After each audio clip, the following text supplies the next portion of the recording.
Hello eight class. सो कल के test के लिए जो क्वेश्चंस हैं एक्सरसाइज 9.2 के question number first, second and fourth, वो मैं थोड़ा सा डिस्कस करूँगा उनके बारे में।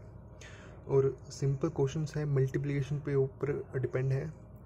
मींस इनमें मल्टीप्लिकेशन होगा, प्रोडक्ट होगा इनमें सभी क्वेश्चंस में, बस थोड़ा वर्डिंग अलग है। और किसी में एरिया निकालना है, किसी में वॉल्यूम निकालना है, किसी में सिंपल मल्टीप्लिकेशन करना है, लेकिन सब में रूल सेम ही लगेगा, जो कि है मल्टीप्लिकेशन का रूल जो है।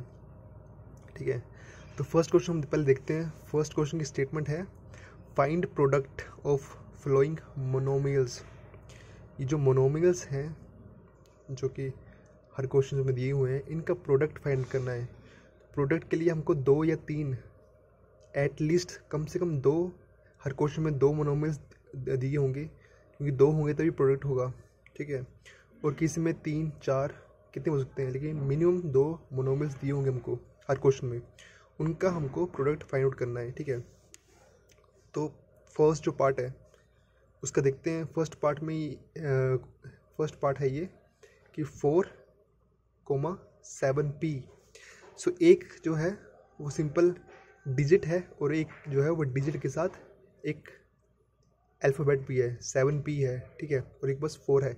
इन दोनों का प्रोडक्ट करना है, मल्टीप्लिकेशन करना है इन दोनों का। ठीक है, तो हम इनको अलग अलग लिख लेंगे। मतलब जैसे 4 है, 4 को हम सीधा सिंपल 4 लिखेंगे, ये बस 4 ही है। मल्टीप्लाई 7, यहाँ पर 7p है, ये दोनों मल्टीप्लिकेशन में है।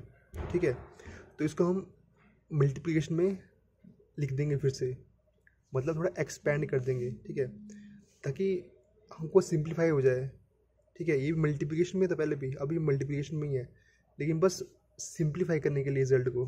ठीक है, ताकि आराम से हम रिजल्ट निकाल सकें। तो यहाँ पे क्या है, अब मल्टीप्लाई जो होता है वो डिजिट में होगा, नंबर और ये मल्टीप्लाई नहीं होगा। ठीक है, जो 4 जो मल्टीप्लाई होगा वो एक डिजिट से मल्टीप्लाई होके होगा। ठीक है, तो 4 7 से मल्टीप्लाई होके आ जाएगा 28, 7 4 जो 28, और p वैसे रह गया। ठीक है, साथ में, तो ये हमारे पास आंसर आ गया 28p। सिंपल मल्टीप्लिकेशन करना है, जो डिजिट होंगे डिफरेंट मोनोमियल्स के, वो डिजिट्स एक दूसरे से मल्टीप्लाई होंगे और रिजल्ट आ जाएगा हमारे पास। जैसे हम, ये थर्ड पार्ट है, ये थोड़ा डिफिकल्ट लगा मुझे, इसलिए मैंने ये चूज़ किया है। ये है -4p, इसमें एक डिजिट है -4 और एक नंबर है। ठीक है, एक डिजिट है -4 और एक अल्फ़ाबेट है p। ठीक है, और जो दूसरा है वो है 7, एक डिजिट और 2 अल्फ़ाबेट हैं इसमें, p एंड q। ये सब मल्टीप्लिकेशन में है अपने साथ, लेकिन इसमें ये दोनों आपस में मल्टीप्लाई नहीं है, लेकिन -4 जो है p से मल्टीप्लिकेशन में है, और जो 7 है वो p और q से मल्टीप्लिकेशन में है, लेकिन ये दोनों अलग अलग हैं। अब हम इन दोनों का मल्टीप्लाई करेंगे और रिजल्ट लेके आएंगे। अब मल्टीप्लाई करने के लिए क्या करेंगे, हम एक्सपेंड कर देंगे इन सबको। -4 इंटू p, पहले मल्टीप्लाई में था, अभी भी हमने मल्टीप्लाई में है, लेकिन हमने मल्टीप्लाई का साइन लगा दिया हमने।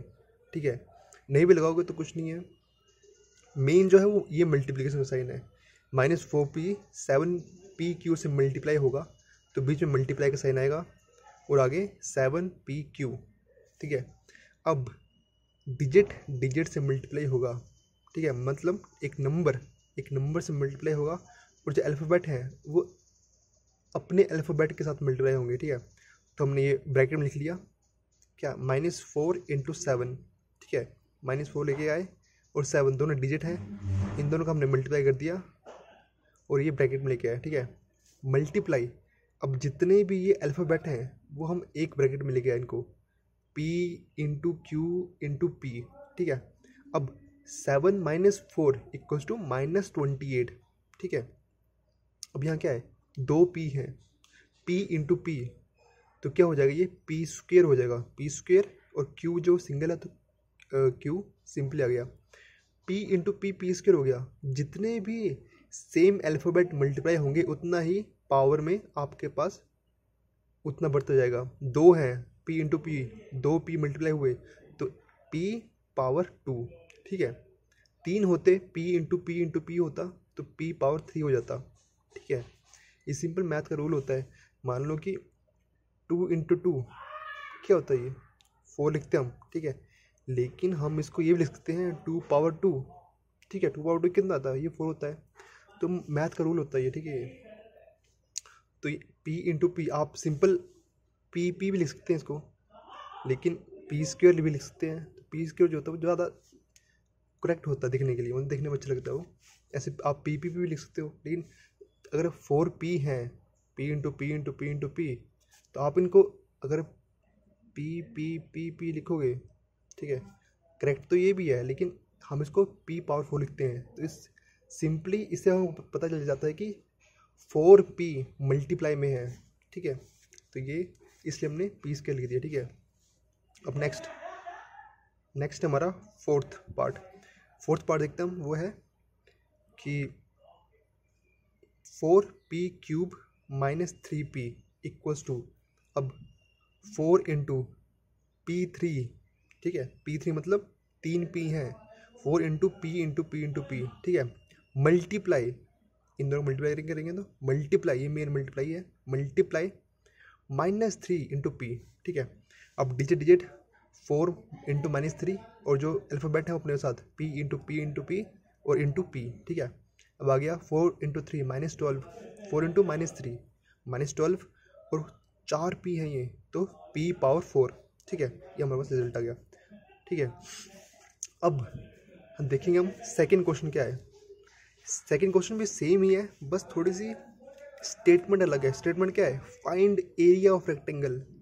हमको area of rectangle find out करना है विथ फॉलोइंग मोनोमियल्स। हमको मोनोमियल्स दिए होंगे as their length and breadth. हमको जो क्वेश्चन में मोनोमियल्स दिए होंगे वो एज लेंथ और एज ब्रेड्थ दिए होंगे, मतलब 2 मोनोमियल्स होंगे हर क्वेश्चन में, ठीक है। जैसे देख रहे हैं हम, फर्स्ट में पी क्यू है, सेकंड में 2x स्क्वायर 5y स्क्वायर है, थर्ड में ये है। तो 2 मोनोमियल्स हैं, ये जो मोनोमियल्स हैं ये एज ए लेंथ और एज ए ब्रेड्थ हमको दिए हुए हैं, और हमको फाइंड आउट करना है एरिया ऑफ रेक्टेंगल। कि हमको बोला है कि मान लो कि ये जो मोनोमियल्स हैं जितने भी हैं ये रेक्टेंगल की लेंथ और ब्रेड्थ बता रहे हैं हमको, ठीक है। अब हमको एरिया फाइंड आउट करना है। अब रेक्टेंगल कैसा होता है, ये जो मैंने बनाया हुआ है ये एक रेक्टेंगल है। लेंथ, रेक्टेंगल की एक लेंथ होती है, एक ब्रेड्थ होती है, ठीक है। अपोजिट, जैसे लेंथ के अपोजिट ये भी लेंथ होगी, ब्रेड्थ के अपोजिट ये भी ब्रेड्थ होगी, ठीक है, सेम, ठीक है। तो एक लेंथ होती है, एक ब्रेड्थ होती है, ठीक है। तो ये होता है रेक्टेंगल, जिसकी लेंथ बड़ी होती है, ब्रेड्थ छोटी होती है। अगर लेंथ और ब्रेड्थ दोनों सेम हो जाए, अगर L इक्वल टू B हो जाए, तो वो बन जाता है स्क्वायर। आपने पढ़ा होगा छोटी क्लासेस में कि जब ऑल साइड्स इक्वल होती हैं तो वो स्क्वायर होता है, ठीक है। लेकिन जब लेंथ बड़ा होता है ब्रेड्थ से तो रेक्टेंगल होता है। तो ये हमारे पास रेक्टेंगल एक। हमको बोला कि हर क्वेश्चन में जो मोनोमियल्स हैं वो क्या बता रहे हैं हमको, लेंथ बता रहे हैं और ब्रेड्थ बता रहे हैं हमको एक रेक्टेंगल का, ठीक है। तो हमको एरिया फाइंड आउट करना है उस रेक्टेंगल का जिसका हमको लेंथ और ब्रेड्थ बताई हुई है। तो एरिया ऑफ रेक्टेंगल का फॉर्मूला क्या होता है, एरिया ऑफ रेक्टेंगल का फॉर्मूला होता है सिंपली लेंथ इंटू ब्रेड्थ। कि अगर हमारे पास लेंथ हो कोई और एक ब्रेड्थ हो, उन दोनों का मल्टीप्लिकेशन कर दें हम साथ में, लेंथ को मल्टीप्लाई कर दें ब्रेड्थ से, तो हमको वो एरिया देता है, सिंपल, ठीक है। अब जो फर्स्ट क्वेश्चन है वो क्या है, पी क्यू। अब हमको क्वेश्चन में बोला हुआ है कि जो ये मोनोमियल्स हैं ये बता रहे हैं लेंथ और ब्रेड्थ रेक्टेंगल का, ठीक है। तो अब area of rectangle find out करना है। तो area of rectangle having P length and Q breadth, जो हमको क्वेश्चन में दिया हुआ है कि जो पी एंड क्यू है, मतलब जो भी मोनोमियल्स हैं वो लेंथ और ब्रेड्थ बता रहे हैं। Having P length and Q breadth is P into Q. आपस में मल्टीप्लाई कर देंगे लेंथ इंटू ब्रेड्थ, ठीक है। तो इसमें लेंथ क्या है, पी है, ब्रेड्थ क्या है, क्यू है। तो आपस में मल्टीप्लाई करके क्या हो गया, पी क्यू। ये हमारे पास एरिया आ गया, ये हमारे पास एरिया आ गया, ठीक है। अब नेक्स्ट क्वेश्चन, थर्ड क्वेश्चन जो है 2x स्क्वायर 5y स्क्वायर, इसमें क्या है 20x स्क्वायर और 5y स्क्वायर, इसमें क्या है 20x स्क्वायर जो है वो लेंथ है और 5y स्क्वायर क्या है, ब्रेड्थ है, ठीक है। तो एरिया ऑफ रेक्टेंगल क्या होगा, लेंथ इंटू ब्रेड्थ। लेंथ क्या है 20x स्क्वायर, ब्रेड्थ क्या है 5y स्क्वायर। तो 20 इंटू एक्स, जैसे पहले करते थे, एक्स स्क्वायर है तो x into x multiply 5 y into y. तो 20 इंटू 5 ये हो गया 100। और x into y x into x क्या हो गया x square, y into y क्या हो गया वाई स्क्वेयर। ठीक है, नेक्स्ट हम नेक्स्ट वीडियो में देखेंगे।